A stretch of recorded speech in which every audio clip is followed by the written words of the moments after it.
Actually, Mr. President, what was Tulsi Gabbard doing at an election center in Georgia today? she's working very hard on trying to keep the election safe, and she's done a very good job. And they, as you know, they got into the votes. You got a signed judge's order in Georgia, and you're going to see some interesting things happening. They've been trying to get there for a long time. Will you be pulling back immigrants? So Democrats are blasting Director of National Intelligence Tulsi Gabbard because of this photo. Apparently we have it that was published in Reuters here just outside the elections facility during the raid. Do we know why she was there and what was going on here? Well, Senator Warner, who is on the Senate the Senate Intelligence Committee, basically accused her of, quote, skulking around in a baseball cap. And the point he's making is that she's given them no briefings as to why she would be involved in a domestic, voter fraud investigation. And he says that's not her role. And we've yet to hear from Gabbard or any of the other officials yet as to the nature of what they're doing and why. What we do know is that the warrant had to do with obtaining these documents, these ballots.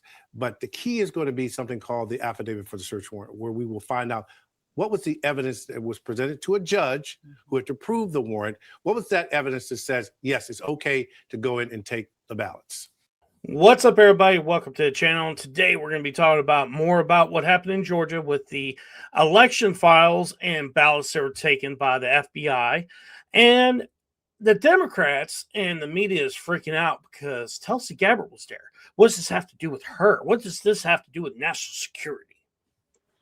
And we're going to answer those questions and dig into it. If you would like, share, and subscribe, we'd greatly appreciate it. And stick with us because this is interesting. Now, we're going to go to a video of Mark Warner. He is in the Senate, and he's head of the National Defense Committee. And this is going to be hilarious because he's freaking out about her being there. He's like, she's stalking around and blah, blah, blah, blah. Let's go and check out that video.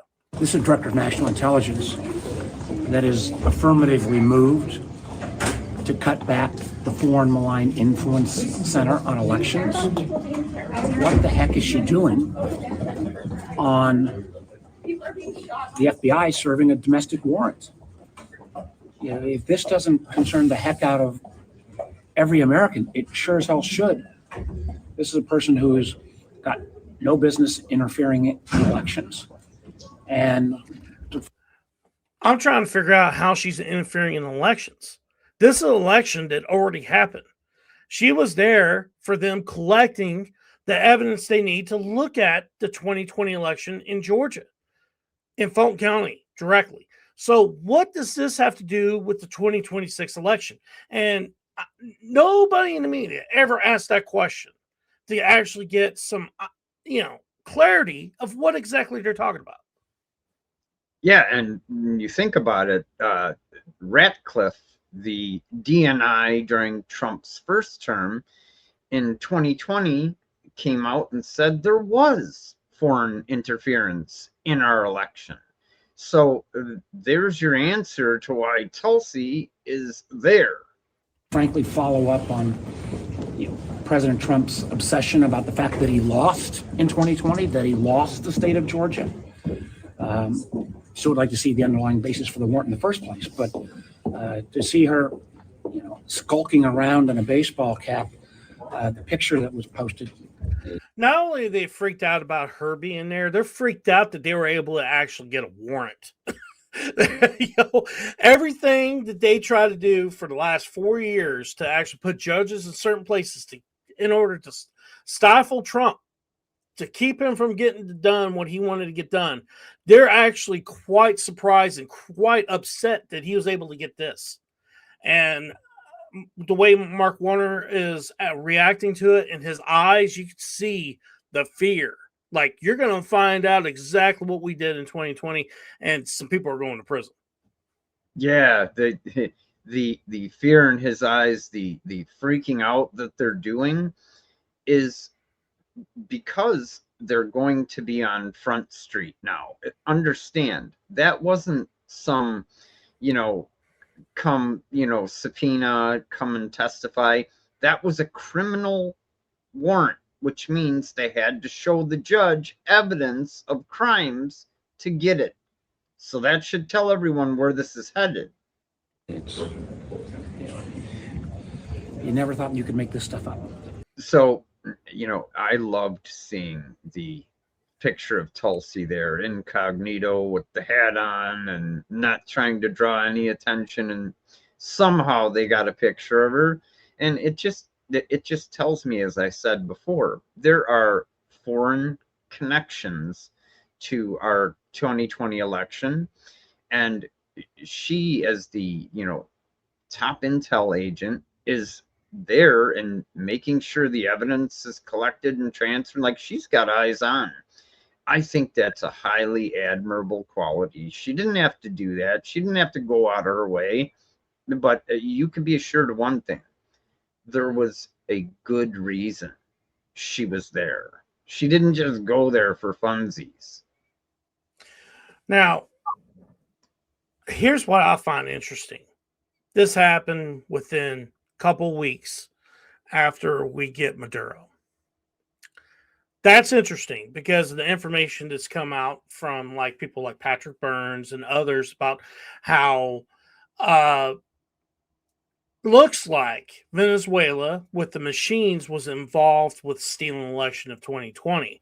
And also you got the Serbs being involved, especially in places like Michigan and Wisconsin and so on and so forth. And the information we've gotten from like Sheriff Darleaf and others saying that that's the case. I would say more likely they're probably involved in Georgia as well.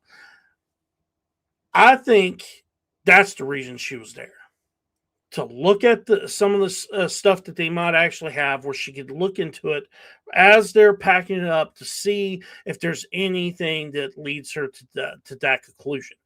And we'll see what happens. But the other thing also we want to show you is a video from Alex Jones talking about this, about Tulsi Gabbard being there. Let's go ahead and check that out. The FBI, as you know, yesterday raided Fulton County, and the Democrats there in Georgia are flipping out because nowhere is the fraud as 100% clear, and they just caught them in 5 or 6 different scams. I mean, they are caught red-handed at every level. Trump won by probably 1 million votes. We are estimating they've already found 500,000 clear ones that were stolen from Trump, the American people. Remember, he lost by 11,000. It's just unbelievable. And guess who's on the ground there? Tulsi Gabbard, the director of national intelligence and the new deputy FBI director. They're eyeing to be the FBI director or the attorney general, Andrew Bailey. Of course, the died in the... That's the person they hired to replace, I believe, Dan Bongino. Yeah, that's right.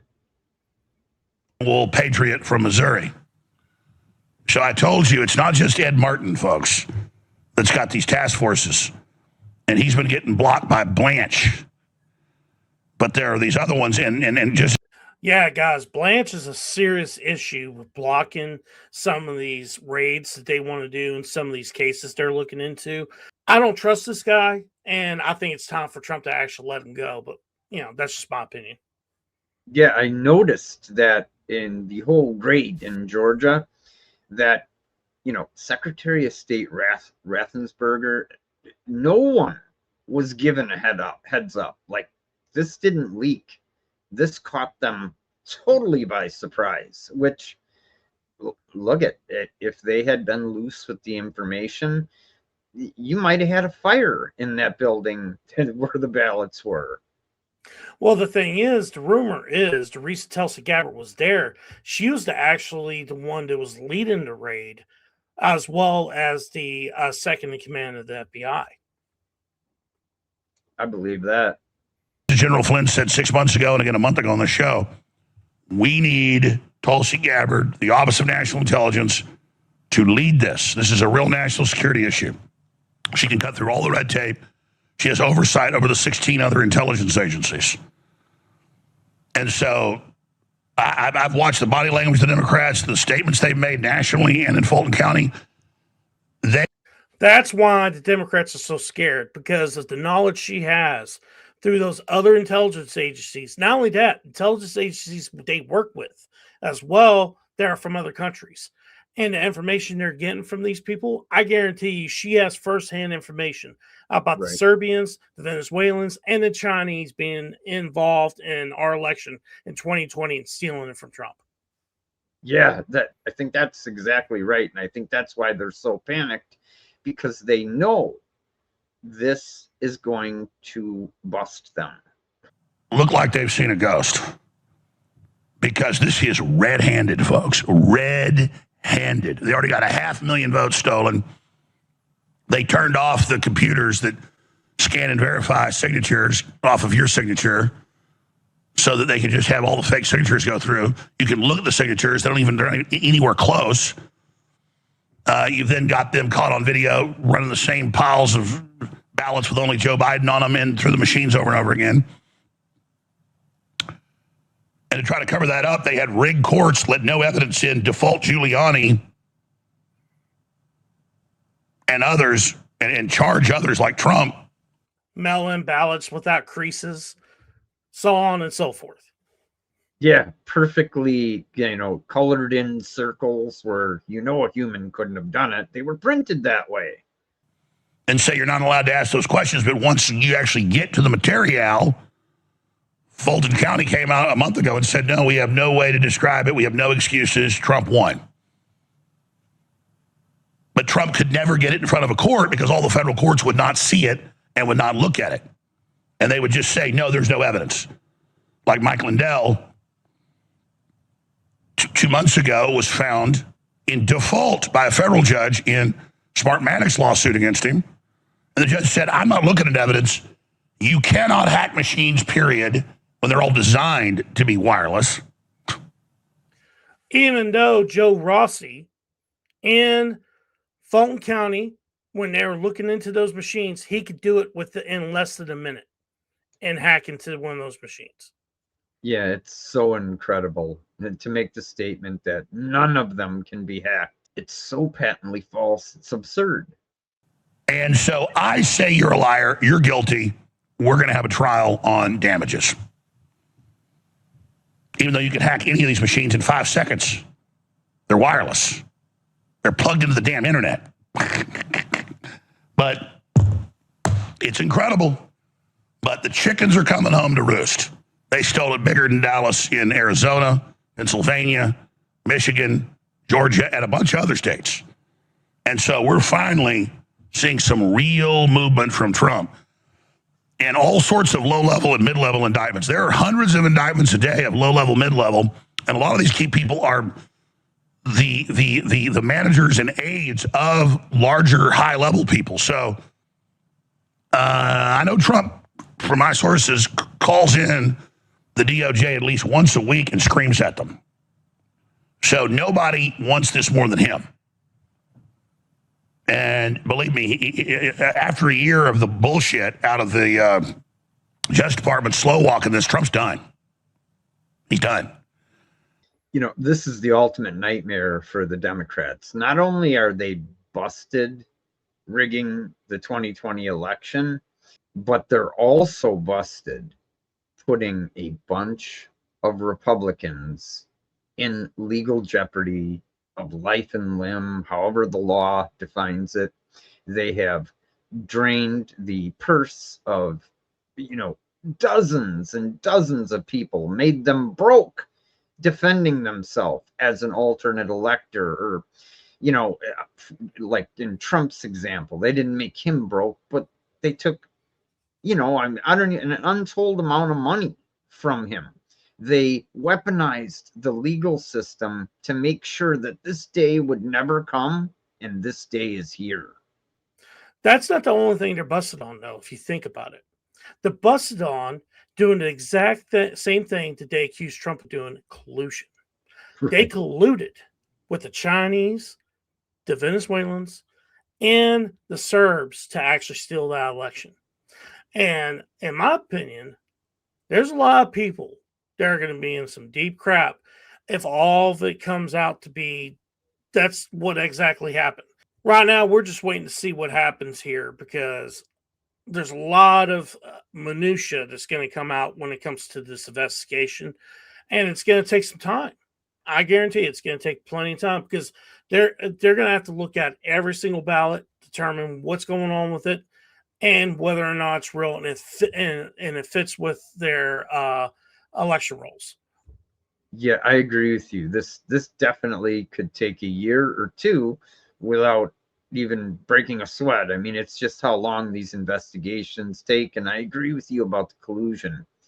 That is the other big piece that they are busted for. And you know what?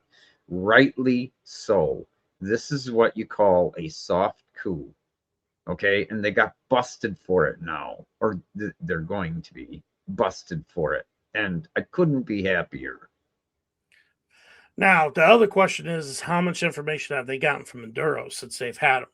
And I think that this might be, I think there's a causation here. The reason they were able to do this is because of the information they got from Maduro. That's what I think happened here. I could be wrong. We'll see what happens, because we all know by the information we've gotten from other sources like Patrick Burns and others that Venezuela was involved in this when it comes to stealing the 2020 election with these machines. And who was head of Venezuela politics at the time? Maduro. So it definitely fits. But guys, this is going to be the end of the video. We hope you all enjoyed. Please hit that like button, comment, and share this out to everybody. Thanks for joining us.